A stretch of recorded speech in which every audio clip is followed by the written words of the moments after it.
We are all connected to many different networks of relationships: family, friends, sports, work, etc. And whilst we might think of them as being separate from ourselves, they actually form a key part of how we live, a key part of who we are. And it's not just family and close friends that we're connected to. Workplace, sports clubs, church, etc. all form part of who we are. As John Donne said, no man or woman is an entire island unto himself or herself. Every man or woman is a piece of the continent. In some relationships, we feel safe to be completely ourselves. The people in those relationships are there for us in a crisis. They build us up, they encourage us, they speak truth into our lives, and so on. However, we also have some relationships that we'd rather avoid.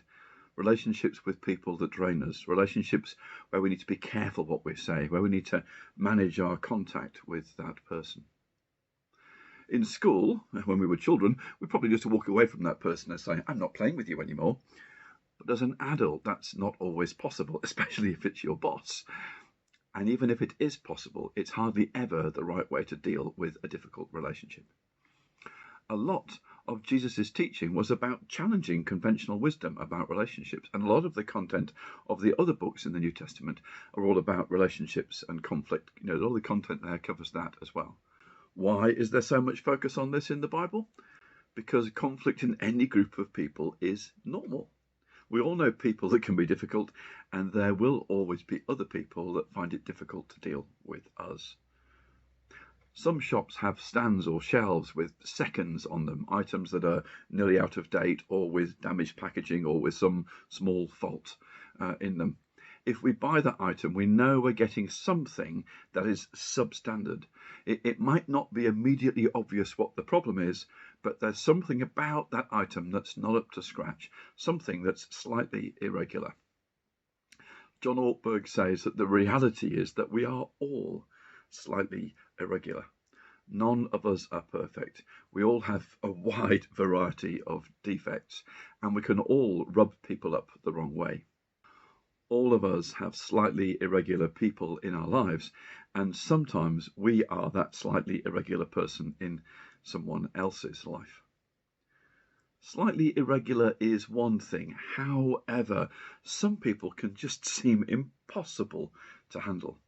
Some people are high maintenance. Some people have a knack for continually filling our emotional mug, and on top of that, they can be harder to forgive. You know you have a high maintenance relationship when they call and leave a message and you get that sort of anxious feeling, or you feel drained and defensive or guilty when you are around them, or you find yourself having fantasy conversations with them, or after being with them, you indulge in negative escapist behaviour. In his book, High Maintenance Relationships, Les Parrott III caricatures 15 different types of high maintenance people that we can have in our lives, and these are listed in the workbook. After you've watched this video, look through that list and think about which types of high maintenance people you have in your life, and allow yourself the time to think about how these people make you feel. You might find that your emotional mug starts to fill up as you do this exercise. If it does, then take a moment to forgive them. Cut that chain that bonds them to you and let it go. It can help to realize that the difficulty you experience with most impossible people is in your relationship and not in the person. If we're looking to improve our relational well-being, then we need to recognize that some relationships can help our well-being and others can hinder it. So 1, we need to identify which relationships drain us and why. 2, we need to manage our approach to those relationships. 3, we need to identify which relationships energize us and build us up and why. And 4, we need to invest in and foster those relationships. We'll explore how to do that this week. I hope you can join us.